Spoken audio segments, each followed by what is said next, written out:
Transport yourself into 2050 and think about where are you going to be living, where are you going to be working, and where are you going to go shopping if we still go shopping in that time frame. And how are you going to get from place to place to place? I've been in the automotive business for 37 years, and we've never seen a disruption as we're seeing today. People don't want to buy cars anymore. Young adults don't want to get licensed anymore. We're seeing mobility services crop up everywhere. But the big questions to me are three, and one is, how can we keep our roadways safe and accident-free? Secondly, how can we have or completely eliminate our carbon footprint? And thirdly, how can we improve people's lives, especially those of the elderly and the disabled? And this is really where smart mobility plays a huge role. Smart mobility here in Ohio will allow us to demonstrate all of these technologies and also to provide the workforce for this changing space. So let's first talk about safety. This is the first year in about 12 years that we actually have an increase in traffic fatalities on our roads, and it's not small. Nationally, it's 8%. And of those increase in traffic fatalities, 85 to 95% of those are caused by human error. We have to stop killing ourselves in our cars. So let me take you down the road of safety. First, we're going to start with ADAS to V to V to V to I to autonomous or self-driving. And don't worry, I'll tell you what all of those things mean. Up in the upper left-hand column, what you're seeing is what we call ADAS, Advanced Driver Avoidance Systems. And if you have a more recent car, it's all those things that beep at you and buzz at you and tell you need to do something because you're about to do something stupid. Like backup, auto braking or forward collision warning, a round view monitor. That's the beginnings of smart technology, but that's only helping us stay out of a problem. We really need to make the car think like a human. The second phase is vehicle-to-vehicle communication, V2V.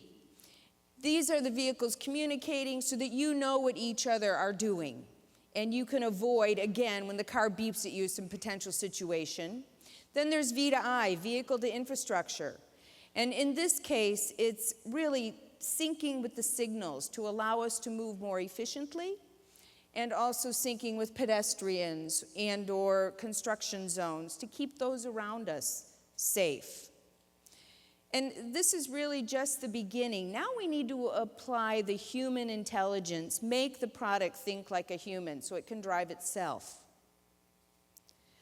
So now we're going to really get geeky. And I know it's probably scary hearing an engineer say they're going to get geeky, but I promise I'll come back out. This is an autonomous car, and we first started thinking about autonomy, we did the obvious thing. We looked at nature. And we looked at flocks of birds. We looked at schools of fish. Places where the animals were densely packed, moving at high speed, all going towards the same place, but they never run into each other. They don't cause accidents. So we thought, we really need to replicate that with sensors on the car. And that's what we do with about 18 to 20 different sensors.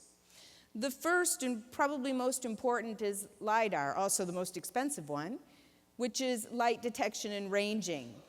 That's what allows us to see what's happening several car lengths in front of where we are and gives you that complete around view sense of what's happening.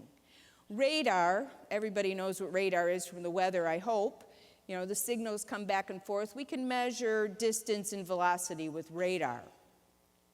Third, camera.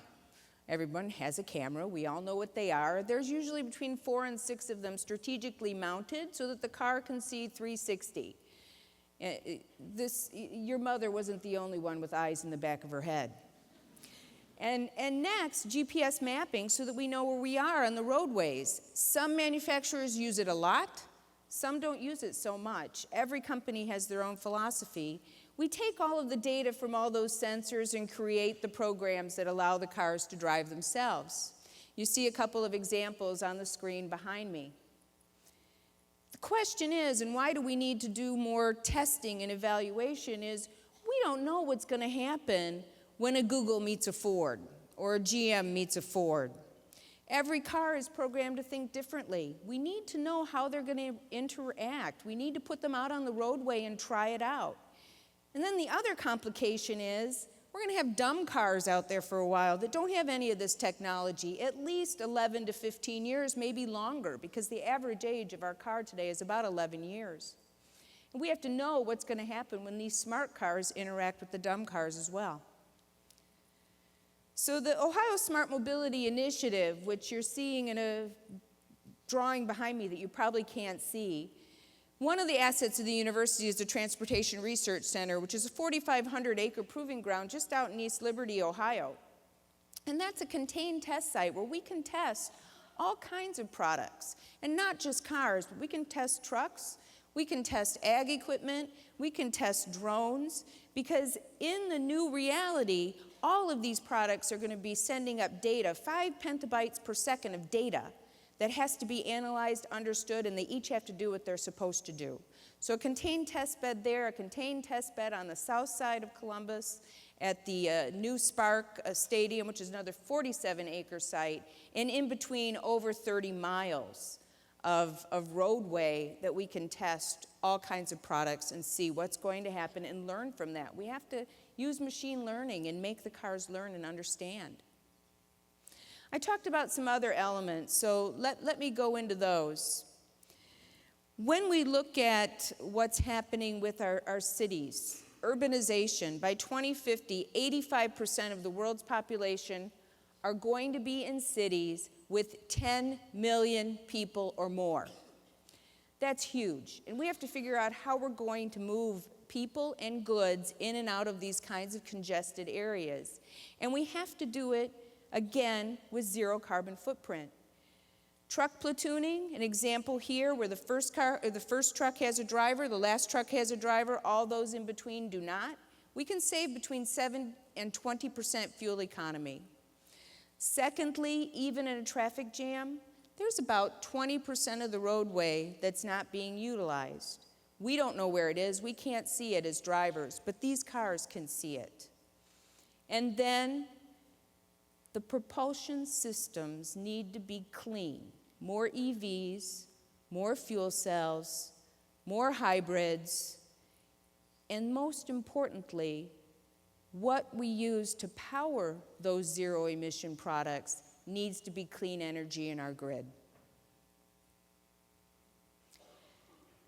Also by 2050, one of our largest growing segments of population is 65 plus. Which means we're going to have a lot more elderly people, disabled people, or soon to be disabled, mobility challenged. And we have to maintain our independence. Here in the US, we don't have extended families. We expect our elderly to manage their lives themselves, and they want to.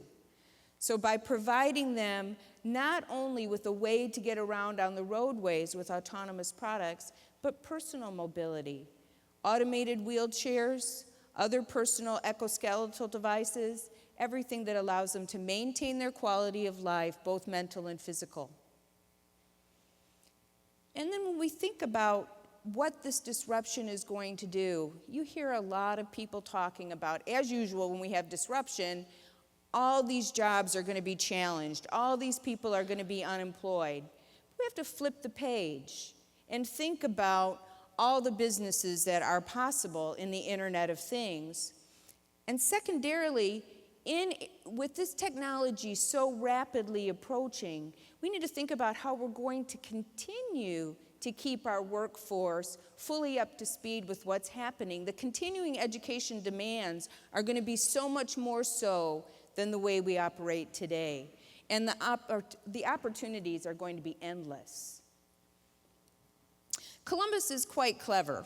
It was an intelligent city this year, and seeing all these changes, including in this area of Columbus, another 500,000 people will be here by 2050. They commissioned a study called Insight 2050, which you can look it up and you can see the results. And it was how are we going to manage this influx of people and not have urban sprawl and be able to revitalize our urban city. And we really took a look at where we want to be in 2050, and we highlighted areas that we really need to work to improve. Where do we have the gaps today? And it's primarily an exercise in data. The smart city is all about data and how we utilize data. So the 5 areas are access to jobs. Everyone who lives here needs to be able to get to and fro their place of employment. Smart logistics. We have one of the largest urban delivery centers, inland ports in the nation. And how are we going to get those goods more efficiently? How are we going to do it with right-sized products? And how are we going to do it with better, clean energy? Thirdly is connected citizens. We actually have mobility deserts in the city of Columbus, areas where people do not have their own cars. They don't have access to public transit. They don't have the internet. They don't have a cell phone. And believe it or not, they don't even have a credit card. So we need to find solutions so that we can provide mobility for these areas, same as everyone else in the city. Next area is connected visitors, and you probably like the Buckeye. We have events here in Columbus all the time, and I had a great example last night. We had a Blue Jackets game, we had an Ohio State hockey game, we had the Arnold, we had TEDx, we had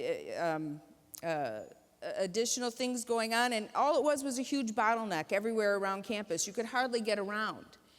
We need to think of smarter ways to get people in and out of the city. Think about transit hubs.